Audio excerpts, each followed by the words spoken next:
চট্টগ্রামে আইনজীবী আলিফ হত্যার বিচার ও ইসকনকে নিষিদ্ধের দাবিতে বিক্ষোভ মিছিল। চট্টগ্রামে সরকারি আইনজীবী অ্যাডভোকেট সাইফুল ইসলাম আলিফকে নৃশংসভাবে হত্যার বিচার এবং রাষ্ট্রদ্রোহী হিন্দুত্ববাদী সংগঠন ইসকন নিষিদ্ধের দাবিতে বিক্ষোভ সমাবেশ ও মিছিল করেছেন খিলাফত মজলিস ভৈরব উপজেলা শাখা।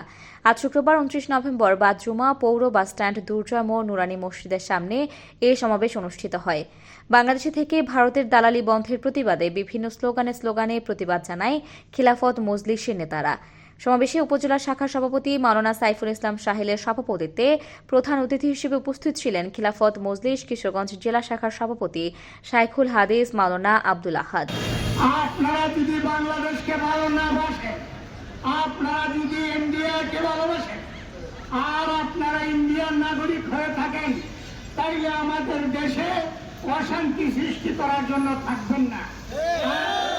আপনারা আপনাদের দেশে চলে যান। আর আমরা চাই যে যেটা আমাদের অন্তর্বর্তী সরকারের প্রধান বলেছেন যে আমরা বাংলাদেশের সকল মুসলমান, হিন্দু, বৌদ্ধ আমরা এক পরিবারের সদস্য।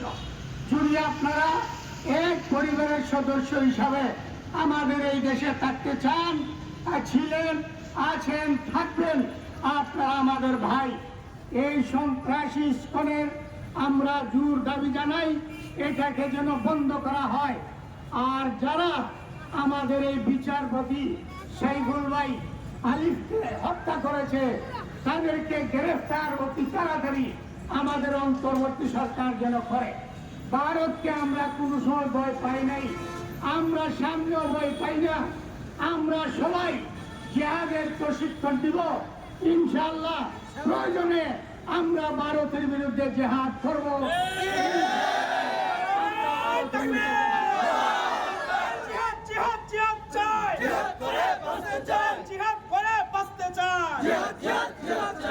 আলোচনা সভায় বক্তারা বলেন, ইসকন ইস্যুকে ব্যবহার করে আওয়ামী লীগ ষড়যন্ত্রে লিপ্ত হয়েছে। দেশকে স্বাধীনতা এনে দিতে বুক পেতে গুলিতে জীবন দিয়েছে আবু সাইদ, মুগ্ধ সহ দামাল ছেলেরা। দেশের স্বাধীনতাকে নৎসাৎ করতে আওয়ামী লীগের দালালরা ওত পেতে আছে। ইসকন একটি জঙ্গি সংগঠন। ইসকনকে পুঁজি করে দেশের অস্থিতিশীল পরিস্থিতি তৈরি করছে একটি চক্র। খিলাফত মজলিস ঘরে বসে থাকবে না, তৌহিদি জনতাকে সাথে নিয়ে মোকাবেলা করবে। 500 টাকা আর 1000 টাকা ভাড়া দিয়ে ঢাকায় নিয়ে গেছে যে এখানে নাকি কিস্তি দেওয়া হবে, 1 লক্ষ টাকা লোন দেওয়া হবে। এই ধরনের ফাইজলামি, এই ধরনের তামাশা, এই ধরনের খেলা, ছোটদের খেলা, এই ধরনের খেলায় বাংলাদেশের জনগণ আর কখনো বিশ্বাস করবে না। যেভাবে ছাত্র জনতা আপনাদেরকে বিতাড়িত করেছে, আগামী দিনে আপনারা যে লীগ নামে আসেন, আজকে সর্বশেষ ইসকন লীগ নামে আপনারা আবির্ভূত হয়েছেন। আমরা মনে করি যে আজকে যে চট্টগ্রামের আদালতে হামলা হয়েছে, যে সন্ত্রাসী রাষ্ট্রদ্রোহী চিন্ময় কৃষ্ণ দাস সে রাষ্ট্রদ্রোহিতা করে দেশের স্বাধীনতার সার্বভৌমত্বকে হুমকির সম্মুখীন করেছিল। সেই জন্য তাকে রাষ্ট্রদ্রোহিতার অপরাধে বর্তমান যে উপদেষ্টা সরকার তারা তাকে গ্রেফতার করেছে। আজকে সেখানে অপরাধী যে ধর্মেরই হোক, আমরা কাউকে ধর্ম দিয়ে বিচার করি না। সে রাষ্ট্রদ্রোহী, সুতরাং রাষ্ট্রদ্রোহিতার অপরাধ করেছে, তাকে অবশ্যই রাষ্ট্রদ্রোহিতার মামলায় সর্বোচ্চ শাস্তি তাকে নিশ্চিত করতে হবে।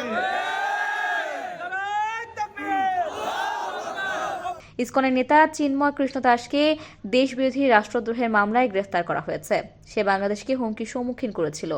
এই দেশদ্রোহের পক্ষে আওয়ামী লীগ যুক্ত হয়ে দেশে অস্থিতিশীল পরিস্থিতি তৈরি করছে। অবিলম্বে ভারতের বসে সাবেক প্রধানমন্ত্রী শেখ হাসিনার বারবার ন্যাক্কারজনক ষড়যন্ত্র বন্ধ করতে সরকারকে পদক্ষেপ নিতে জোর দাবি জানাচ্ছি। খিলাফত মজলিস ভৈরব উপজেলা শাখার ছাত্র ও যুব বিষয়ক সম্পাদক মুফতি ইকবাল ফারাবীর সঞ্চালনায় অন্যান্যদের মধ্যে উপস্থিত ছিলেন উপজেলা শাখার সহ সভাপতি ডাক্তার মাওলানা আনাস মাহমুদ, সাধারণ সম্পাদক হাফেজ মাওলানা শফিকুল ইসলাম, খতিব মুফতি নাজমুল ইসলাম, উপজেলা শাখার সহ সাধারণ সম্পাদক আলামিন সাদি, সাংগঠনিক সম্পাদক মুফতি শরীফুল ইসলাম রিজন, অফিস ও প্রচার সম্পাদক মুফতি আশরাফুল ইসলাম রাদিফ, হাজী জামাল উদ্দিন, নিশাত খন্দকার প্রমুখ। বিক্ষোভ সমাবেশে আলোচনা শেষে জুলাই আগস্টে নিহতদের ও নিহত আইনজীবী আলিফের স্মরণে দোয়া মাহফিল অনুষ্ঠিত হয়। নজর থেকে যেন আমাদের দেশ হেফাজতে থাকে।